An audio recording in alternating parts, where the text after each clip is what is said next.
Guys, welcome to the Hardened Edge with me, D Nash. There's a certain kind of darkness most people never see, the kind that enters your home when you least expect it.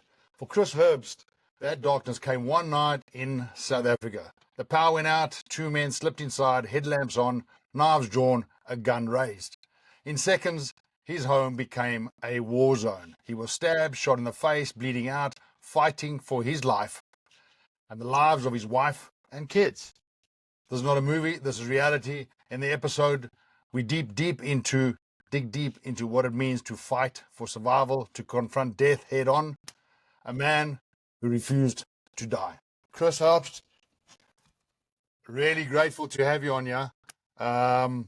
Your story is epic. Sad story, but epic. How are you today? I'm good, thank you, Dean. Well, and they pronounce my surname as Herbst. It's like the German part of it, so let me just correct it. It's Herbst. Yeah, I corrected it, Chris Herbst. My apologies. Chris, obviously, for most people know South Africa has problems. We don't need to delve into that. But crime in South Africa, it's extremely, extremely brutal. Something that you experienced. What's your opinion on what's going on in South Africa in general? Well, Dean, in general, the crime is a problem, yeah. It's, like you said, it is brutal. They kill, they rape, they steal. And I would say the last 15 years, 20 actually, it's just becoming worse by the month. And there's no stop and end to it. Chris, I'm South African as well, and I left there because of certain factors. But do you think things will get better ever? In your lifetime or in your kids' lifetime, maybe? I don't, in my lifetime, I think they will, no, let's be honest, I don't think, not now. There is certain changes in the world, and I think it could have a positive outcome in South Africa, with the United States doing certain things. But at this point in time, no. That's it. And Chris, you're a family man. You got family. Before we get onto the story, what's it like raising kids in an environment where rape, murder, robbery, kidnap is extremely rife? How do you go about your daily life, and what do you tell your kids in order to keep them safe? Yeah, that's a hard one, because the kids, they see what goes on in other countries like the United States, and they can see it's safe. So it's a constant thing that you tell them, but luckily that is the part that, they grow up with this, so you're getting used to it. And if you talk to them, they will tell you when they go out, they do this and that, and they see this and that. So they are aware of it, but you're always worried if they go out, what will happen, because the chances are big that something can happen, and stuff happen to them, and they can handle it. So yeah, I'm not so worried about them, but it is also like for a parent, you always worry about that. Well, Chris, I've always said, South Africa is a great country. I love the place. I still have family there and friends, good friends, as you know. One thing you cannot teach, doesn't matter what university you go to or college, you cannot teach street. And I think South African people, we grow up in troubled times, and you learn street, which, that can get you around the world and certainly help many, many factors. True. I agree with you. I agree. So Chris, I don't know if life has changed since, but before that night, what was your life like with your family, work and... Yeah, that's an interesting question, Dean. I was aware of the crime in South Africa, but you just hear about it, and at some point you hear about friends and family that it happened with them. And after that night, my whole life changed, because then you have the glasses that you wear as you look to life, it changes. You become aware where you're going more than ever before.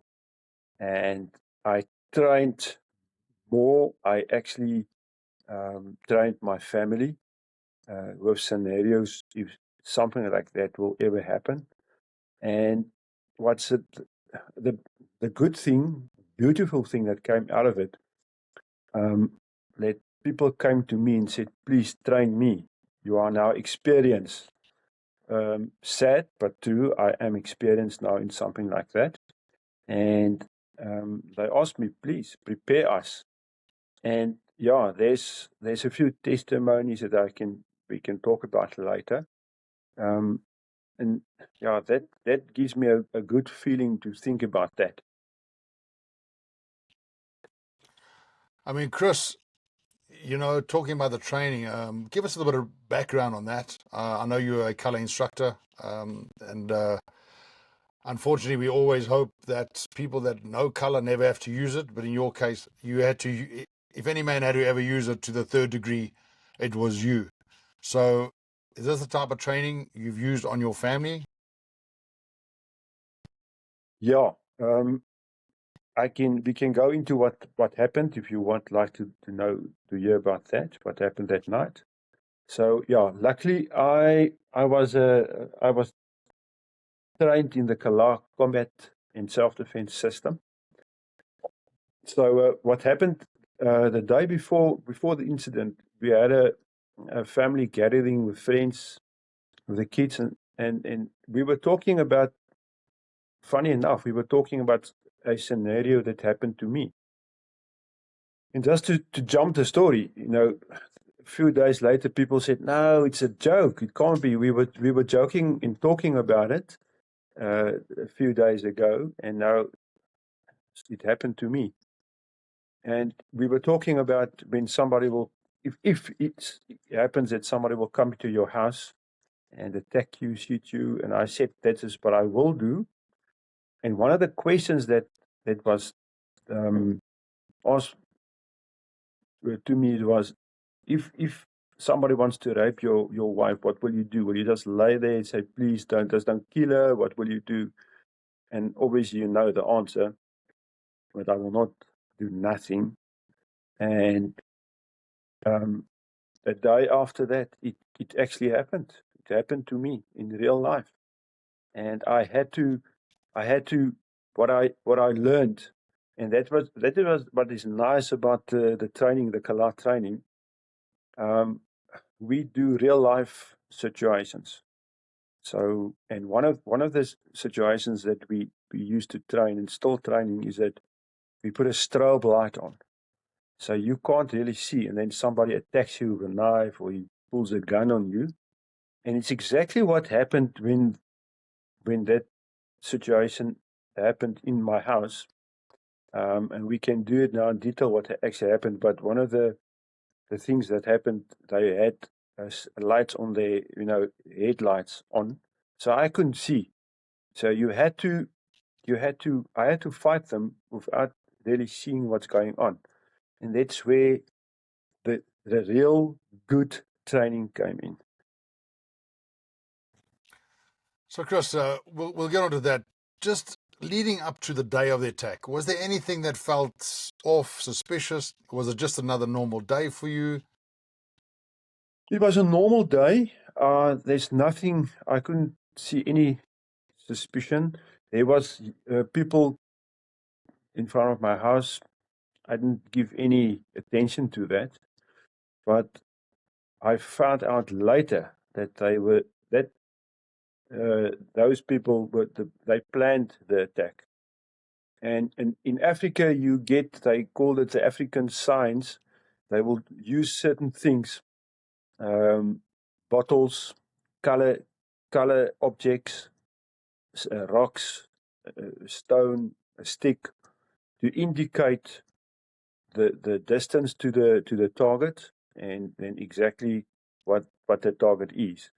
And just by accident, I actually about a month, less than a month after the attack, I came upon all these signs. So it was definitely planned well. So during the attack, we can go into detail if you would like to hear the detail about that. But so they prepared everything for the attack. Exactly who will come in, where they're going to come in, where they're going to escape. And there was a lot of speculation. Was this a assassination attempt or just a robbery? Because it was near to assassination, because the planning was done very well. So these attackers were not stupid; they were trained, and I experienced it during the attack, and when I tried to defending myself and the family, I could see, because I'm also trained, so you can see when somebody else is trained, you know that. But the whole scenario, everything was prepared, so they came in very quickly, and it was about 2:00 in the morning, and everybody fast asleep. And the next moment, I just heard my wife screaming very hard, somebody in their house. And at that point in time, they had to go in for our last child. She was a week over time. She had to go into labor, so she was very uncomfortable. And luckily, she something just said to her, just stand up and look. And there they were. And the next moment, it was like in seconds, they came running through my passageway into my room, and then the fight of my life started. Chris, I just want to quickly hold you there. Can you explain to us, like, for people that don't understand South African housings, do you live in a house with usually at 6-foot walls, electric fencing, just so people can understand how they accessed your property, please? Yes, yeah. But everybody in South Africa has electric fencing. At that point in time, I did not have it, but I had a proper security. And like I said, they prepared it. It was broken before. They had to, I don't know, but I think they came in early that day when I was at work, and they prepared the attack for the night. And I was surprised to find where they came in. I had a small window in my house, and they used that one. It's brilliant where they came through. They had the tools, because I found the tools afterwards. They left it there, and I was really surprised. And Chris, I mean, to get into the grounds, did they just jump the wall, or how did they get into your property? They jumped the wall, and they exit. They planned also the exit. It was another place, because I knew if they are detected, they have to leave through another exit in my yard. So that was also discovered the day after, and so give them that. Their planning was done well, like a terrorist. So, Chris, you fast asleep, you got a family, wife's heavily pregnant, she's due. They obviously knew where your room was, if it was an assassination by the sounds of things, because I'm sure you got more than one room. You laying in your pajamas or your underpants, next minute, strobe lights in your eyes. You must be thinking, what the actual, what was going, can you remember what was going through your head at that time? Yeah, that first second, I thought, no, this cannot be true. because you always speak about, you hear about it, but never with me. It will not happen to me. So that first second is like you deny it. And then that second after it, I realized, listen, yeah, this is a real thing. This is a real thing. And I remember I could hear my instructor screaming at me. It was like he was standing next to me. And that is coming back to the training, to the Kalah training. You know, we train aggression. That's one of our things that we do. We train your aggression and instinctive reactions. And also, you know, to be quickly on the threat. And I just realized if I didn't move forward, you know, I heard him scream, "Go forward." It was like really like I'm saying, he was like standing next to me. And that definitely saved my life, because if a guy pulls a gun on you, you retreat, you're dead. So that I knew my training just kicked in, because that is we did that training many a times. And I remember actually I was like arguing with my instructor like a week before, almost about the same scenario, not knowing that it's going to happen to me. And I actually said to Idan, it was Idan at that point, and I said to him, we were talking about knife, and I said, how can you attack me with a knife like this? And he called me near and he said to me, listen, yeah, Chris, listen to me. You listen to me carefully. And he had a big thing that he said to me, that's how you will handle it when something like this happens to you. And that night, I had to do what he said.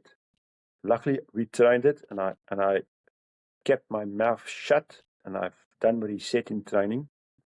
And it's just, again, just proof that good training will save you, not wishy-washy training.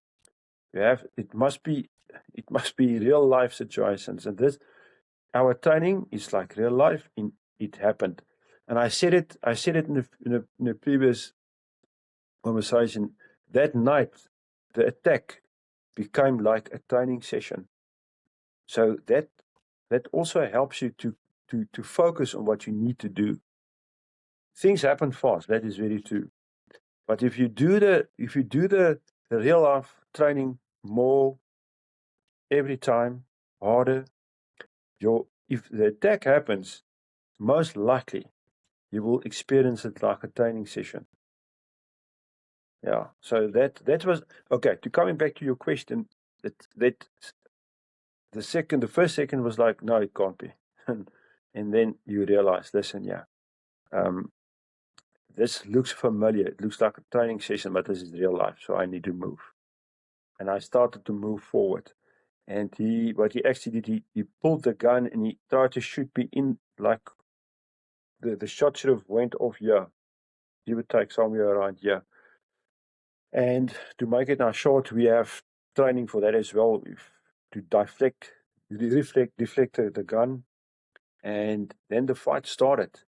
But unfortunately, it was so fast that I deflected the gun and the shot actually went off through here. So I was not dead. It felt like a sledgehammer in my face. And then I just realized I need to move forward again. I think I went back like a meter and a half probably, with a shot. It was a high caliber gun. And I just started to fight, not stopping. And that is one of the things that also saved my life and that of the family. But the fight didn't stop there. They actually retreated because they saw, wow, this thing that came out of this room is like fighting back. They're not used to that. So they ran down the passageway and they came for me again.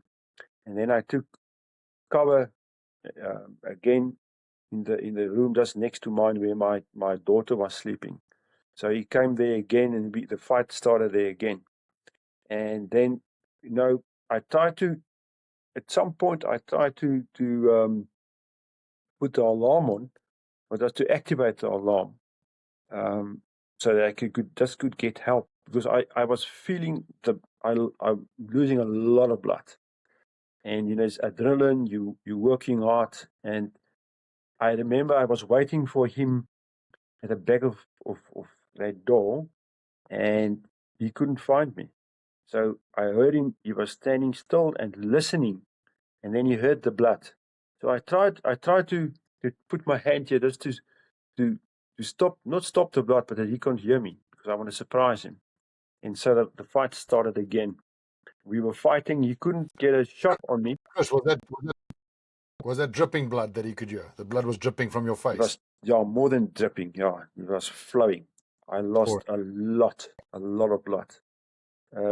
But again, luckily, the shot didn't go off in my face, so it was here, and I decided, right, this is now survival, and that is coming back again to our Kalah training.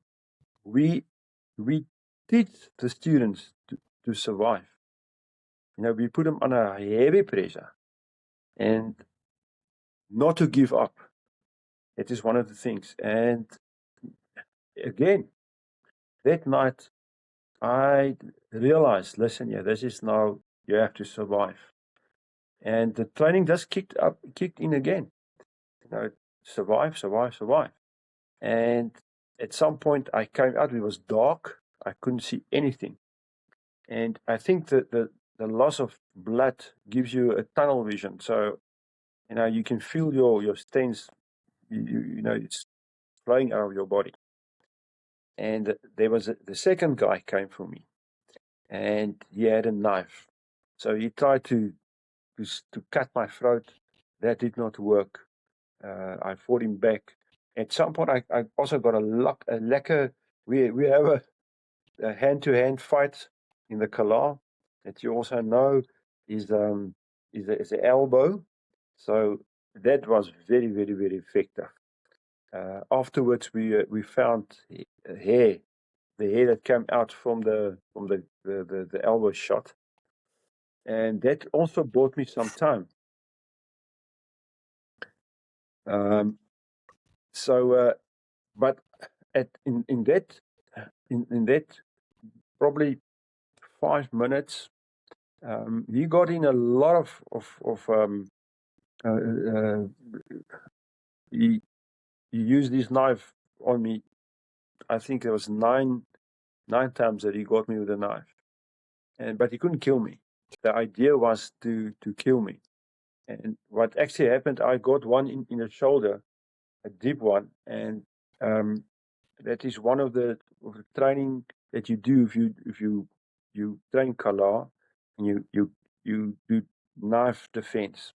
It's to close all these arteries, all your vitals. And again, the training just saved me again there, because the knife didn't go into my throat, but it went into my shoulder.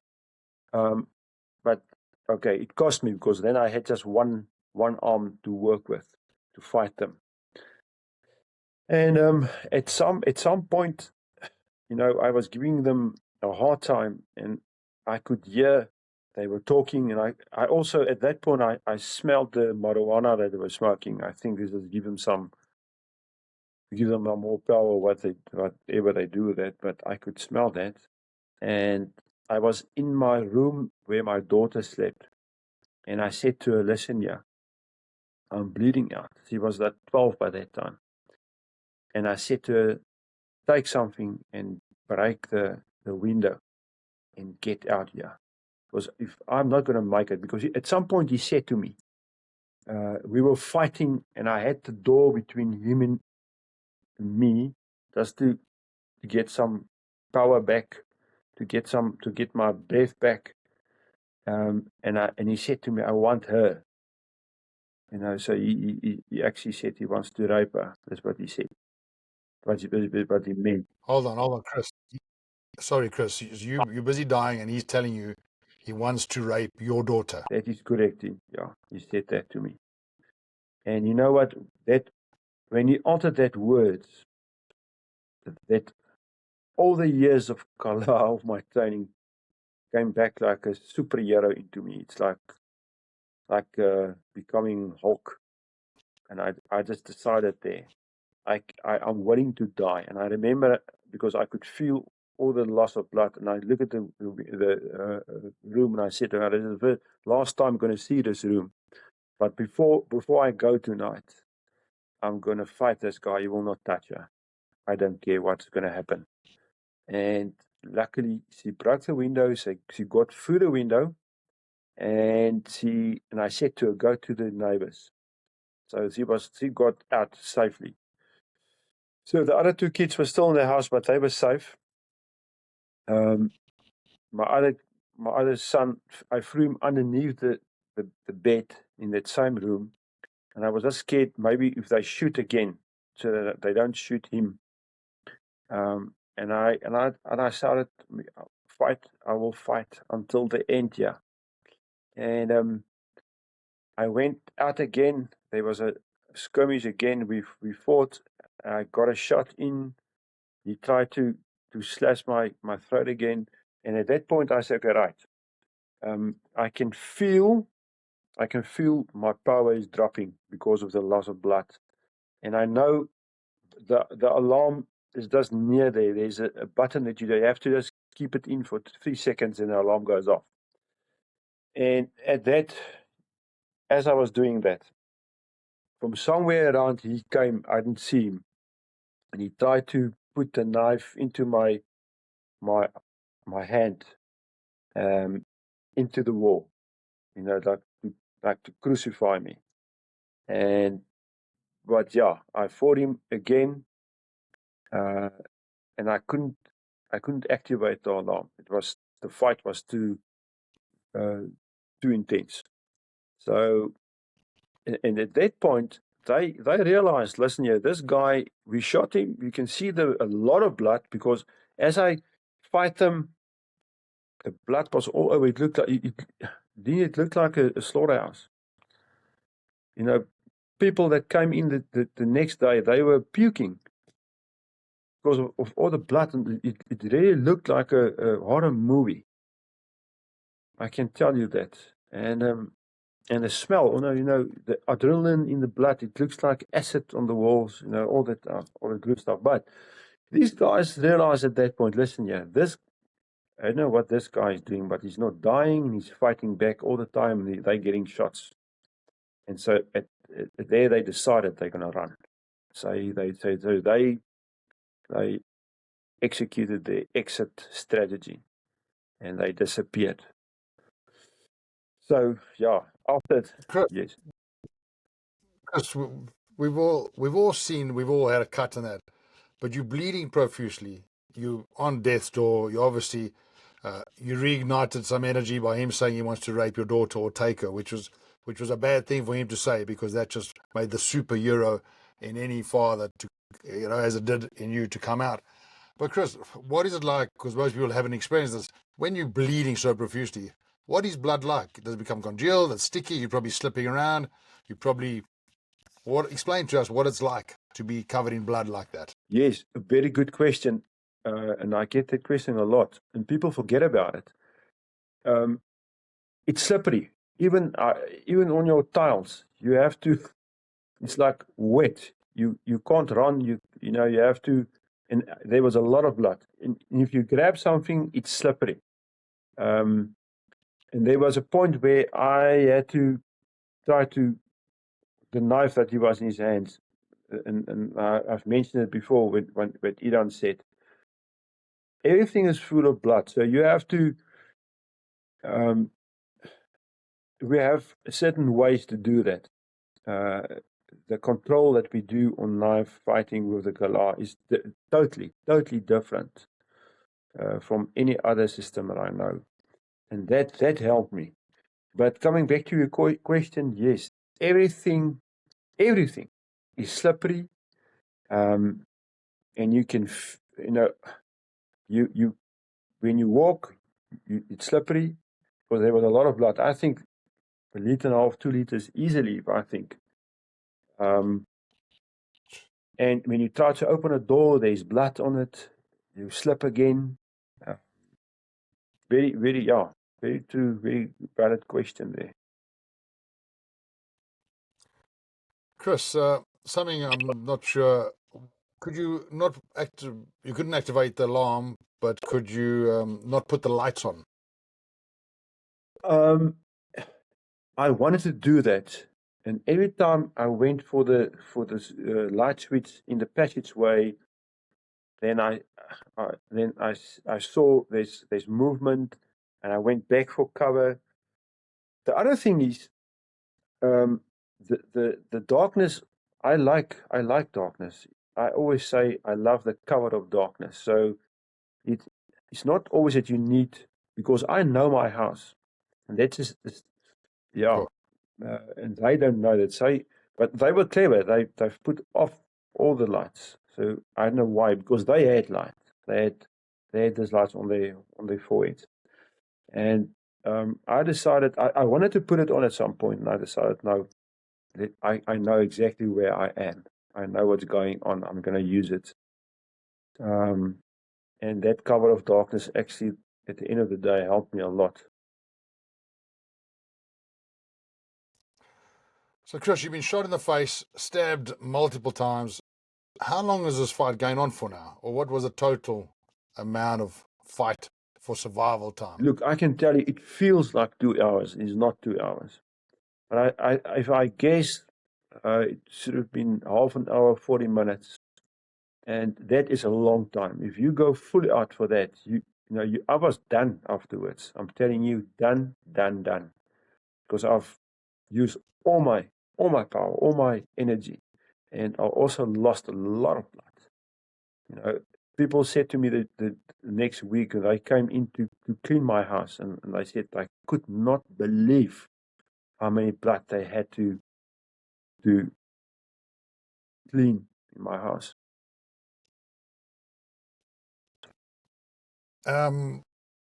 Chris, like something you mentioned earlier and something we get all the time, people always say it'll never happen to me. Just like you did the night before, you saw exactly the same thing. How important, that message, the possibility of it happening globally as we have crime globally. I know South Africa is more rife, but how important is situational awareness? Wow, that is very, very, very important, Dean. And I also train it when I take the students out for shooting. That is also situational awareness. That is very true. After my attack, it becomes just 1,000 times more that you see the situation. And I always say, especially to the children that comes for me for training, look around. Don't be always on your cell phone. And that it comes down, it all boils down to situational awareness. You have to be aware what's going on. And situational awareness also comes when people that owns a gun, it comes for training. You can just shoot. You have to be aware of the situation. You can't shoot your attacker and then shoot your wife standing just at the back of the attacker. So yeah, I like that situational awareness, and I always preach that. That is very, very important. It starts at situational awareness. Chris, a lot of people, because you're based in South Africa, would be asking, do you carry a gun? And if not, why not? And if yes, where was your gun on that night? Yeah, I do carry a gun, but at that night, my gun was not with me. It was in my safe because I believed I'm safe, and no, it will not happen to me. And a few years after the incident, I decided to keep the gun at hand, near to me. But our law in South Africa is if you use your gun, you're gonna have trouble. So think twice before you shoot. And for us as Kalah instructors, Kalah students included, I think you are trained well to just to see that situation. But yeah, very true. You cannot come to a gunfight with a knife. That will not work. But I don't always carry my gun. And the reason for that is that I rather do a good situational analysis, and I am aware of my situation, so that I don't get into that situations. I'm just, yeah, a gun is a nice thing, and I've done close protection many years, and then you carry a gun. Yeah, you can't do that without a gun. And we always do good planning when we take out a BIP, and I always do that when I take my family somewhere, not taking my gun with, but be aware where you go, where you walk, where you stop, when you come out of your car. Be aware of the situation. And that can buy you a lot of time. Chris, if someone's listening to this who lives in South Africa or anywhere where there's high crime, what would you tell them about home defense? Wow, yeah, definitely. I say you have to be prepared. Do something. If I say something, I always say do Kalah, because according to me, Kalah is one of the best combat and self-defense systems in the world.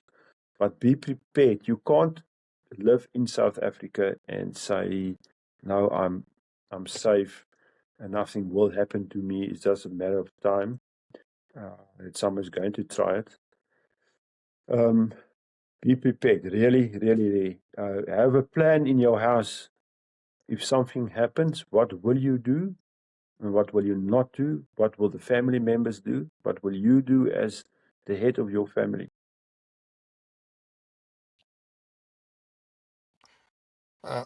Chris, I just want to quickly jump back to the story. I mean, your daughter, this is going off in your house. She's a young girl.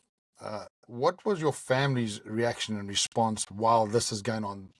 Dad's almost dead. They've heard a gunshot go off. How were they responding at this time of die or fight or flight? Yeah, Dean, my wife, she knew she can't do nothing because she was like a week over time to go into labor, and my flight suit, I also fly, so my flight suit was hanging at the back of my door in my room, and the only thing she could do is she knew there's nowhere else to go. She can't go back to the bed, and she went and she stood at the back of that flight suit. Flight suit's a big thing, and she just prayed. And my other son, the oldest one, he was in his room. He heard all this stuff, and luckily, we talked a lot about these things, and he knew if he comes out of his room, they're going to shoot him. And what a shame. We laughed and we also cried about afterwards. But he had a windbug, we call it a wind gun, and that's the only thing we had to shoot a little bit birds and stuff and rats. And he loaded it, and he was like in his room, be ready if somebody opens that door. So he was young, but he just decided he's not going to sit there around. He's going to be ready if they comes into his room. But luckily, he was clever and wise, and he stayed in his room, and they never went into his room. The other two, I sorted out. The daughter was out. The younger one was underneath the bed, and the wife she just stood there in silence. She knew that's the only thing she can do at that point, and she prayed, and I handled the situation.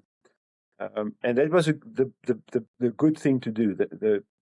Nothing else would have helped me. They would have probably killed them if they did something else. So, Chris, just elaborate. You say flight suit. Yeah, flight suit is like I fly airplanes, and you get a flight suit. Oh, Yeah. okay. That was the only thing, and I had to explain it now because there was no else that you could hide behind, but except for a flight suit. The flight suit is a big thing. The military flight suit is a big thing that you it's a one piece that you put on, Yeah. and it actually covered. Like a boiler Yeah, suit. it covered. It actually covered her. You couldn't. He was like standing looking. She said to me, she prayed, and he was looking at her. It looked like she was looking at her, and there was nothing. Like he didn't see anything. Chris, what changes have you made afterwards in terms of security and mindset? Yeah, in terms of security, I decided, all right, I have to do some more stuff in my house so that will not happen again. So I've put more stuff in my house to stop them. I've put electricity fencing around, and also some more sensors outside. And the reason for that is that that is your first line, actually your first line of defense. So you will know when they're outside. You will not be surprised in your room again. That is not a good thing, to be surprised in your room, because the surprise element was on their side, on mine. And I decided after the right, more training, more training. What actually happened is that Etienne Ferreri was one of my instructors at that point in time, and Idan gave him said to him, "Listen, you're going to take Chris, and you're going to you're going to go through that situation again. Take him to the studio and do that again and again and again and again, because you get those questions afterwards. Then what if that happened? What if I did that and that and that?" And Idan just said, "Listen, yeah, that's gonna break you. You're gonna think out things that is not there." And so my recovery was not physical, but recovery was much faster, because I was able to do something that night. And the second thing, we rehearsed it over and over and over, so those what ifs just disappears. And I also knew I would have been able to do anything, and that helped me a lot. And that is a big thank you and a big yes to Idan that gave that order and said, "For next month, Chris, you go. You're gonna rehearse that situation over and over and over again." And at first, I didn't want to do that. You do not want to revisit it. And he just said, "No, you're gonna do that." I'm so glad about that, because in a month's time, I was 100% fine. And a lot of psychiatrists came to me and said, "Listen, you come, we will do it for free. If you come, just sit down, talk to us." And I said, "Listen here, guys, I'm good. I'm good." I had my instructor, and he had talks with me, even had a lot of talks with me. He has experience in this field, and due to his military background. So definitely, that helped a lot. So, Chris, with your daughter running next door to the neighbors, I mean, have you got a plot of land? Have you got neighbors that are close by? Did they not hear the noise or the gunshot? Did somebody come to your rescue? I know they ran away, but did anybody come to your rescue? Yeah, I was actually so worried. After the attackers, I will come to that now. After they left, I went and I just made sure they are gone, and then I ran to the neighbors, and I lost so much blood. I was struggling to be on my feet, and I screamed at her and I said to her, "Are you okay, Annika?" That was her name. And she screamed back, "Yes." And then the neighbors, they heard the shot. They could hear this a big thing on the go. But it happens, and they talking. He said to me, my neighbor that was Ferry, he said to me, "Chris, I heard it now. We were wondering what's going on." And then suddenly they heard a gunshot. And I can't remember if he took out his gun as well, and he said to his wife, "Listen, you have to go look." And then Annika came in and she said to him what happened, and then he knew what is going on. But at that point, 80% of the attack was already done. Chris, what do you remember about the aftermath? You get medical help. You realize you've just survived a serious ordeal, and you've now saved your family, and you in a bad way, but none of your family are touched, or God forbid, raped. A bit of adrenaline, of excitement too, or do you recall what you were feeling at that moment? Yeah. At that point, I knew I had to go to a hospital because the injuries was severe. And I said to my wife, because my dad was a doctor, and I said to her, call him, he must come here. And then the neighbors also called the police, so they also arrived, but I think like half an hour later. But my dad was there like in very quickly, and he said, "Listen here, we have to leave now for hospital. Yeah, we have to get you to hospital." And but my feeling was a feeling of relief. I just said to Ovid, just make sure these attackers are gone. And I think the Ferdi, my neighbor, he said he went around my house and he said it's fine. There's nobody there. And I said to them, listen, I'm going to leave now for hospital, but just check after my family. I don't want them to come back. But it is, that feeling that you survived it. Because I was convinced I'm not going to make it. And I knew I'm going to give my best. I was not scared about that. I knew that.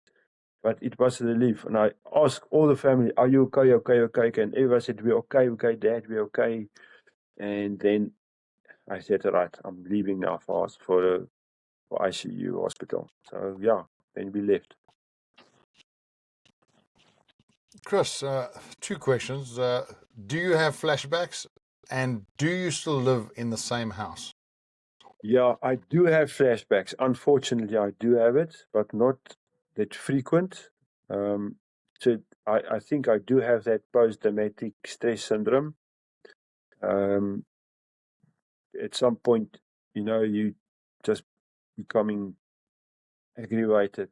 The same as you can just go read it up, the same things I experienced.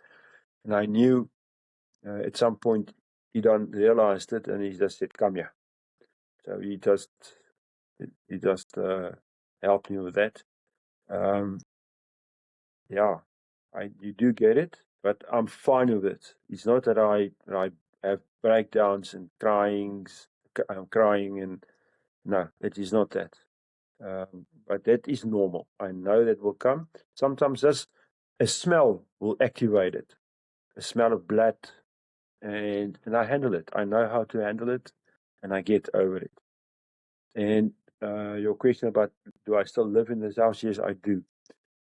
That after that attack, and I can't remember who it was, but somebody in the UK said to me, Chris, they've sent me an email, and they said, listen, we will pay for you. Come live in the United Kingdom.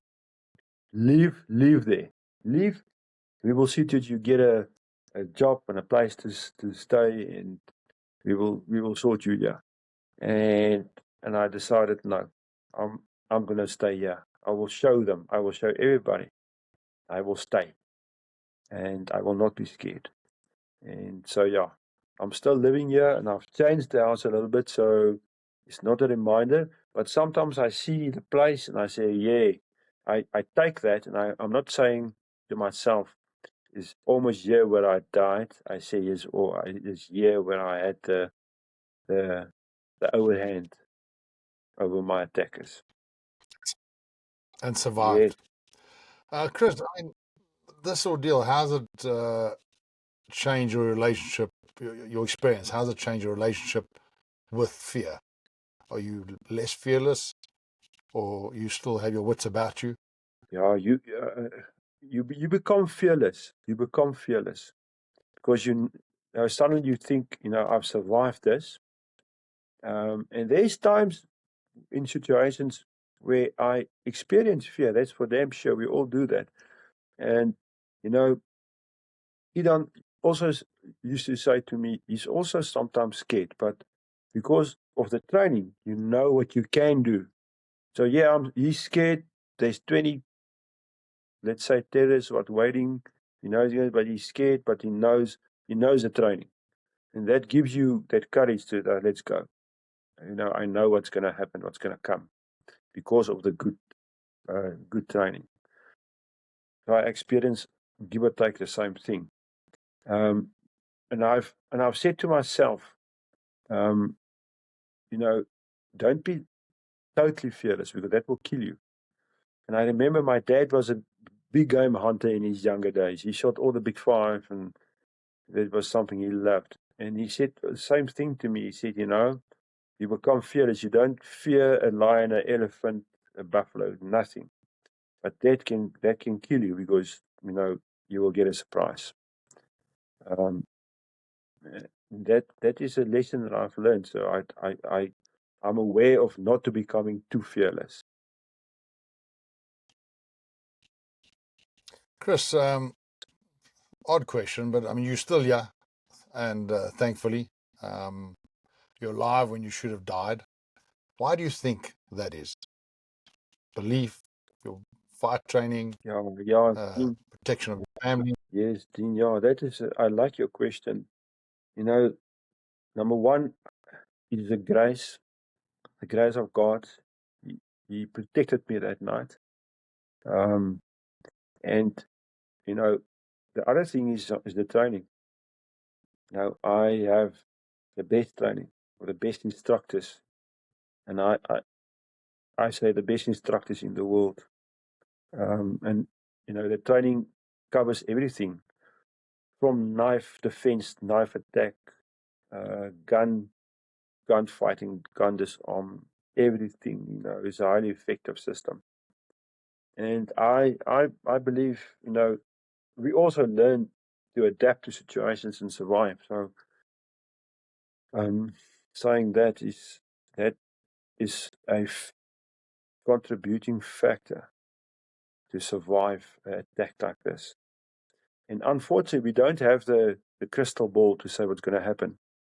And we can only do the best, unfortunately, yeah. But rather do something. Get some training. Get some good training. Not wishy-washy training. That is the nice thing about the Kalah. It's based on real life situations. So it helped me 100%. Yeah, Chris, I mean, not a subject to get into now, but sadly, there are so many self-defense systems that are absolutely shocking. It's just people taking money from people and promising them nonsense, But Chris, I mean, do you talk about your story, and how do you use your story to inspire others? Yeah. Then a lot of people ask me to come and give them demos. And this weekend, I went to a weekend like to a demo like that, especially younger children, not young children, but they from 16, 17, 18 years old. And a guy afterwards came to me, he said to me, Chris, please never stop this, because the children are looking up to you. They hear the story and they see what you do. And they want to be like that. And you inspire them to do it. So that was very, very special words. And that, some people that know, they know that I went, what I went through, so know the experience that I have now. And they asked me to please come and train us, or come and give us a demo. And that means a lot to me as well, because I know I can put it back into I can plow it back. Yeah. Chris, is there any lesson you want any of your listeners to take from your experience? Yeah. Always be humble. Don't become don't think you are a cowboy. And yeah, have some training. I think not in South Africa anymore, but now the whole world. Have some training, have some good training. Kalah training. Chris, we're almost wrapping up here, but just a few more things. Chris, when you look in the mirror, do you see a victim or a warrior? I see a warrior.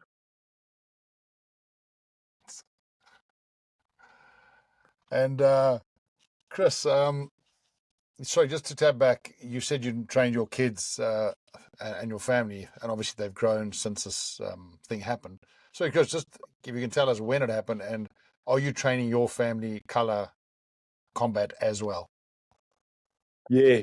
Then my wife, yeah, no, she's not the one that's going to train. She knows what to do. If I give her if I say do this and do that, she won't do it because he knows. But he's like, he don't always say the Kalah is not for everybody. So I think my wife is not everybody's. But my children, yeah, they train. I train them, and I love it. It's just you can't believe it. It's like if it's in their blood, in their DNA. And yeah, I will not, especially my one son. I will not take him on easily. And he's not the fighting one. He's a humble guy.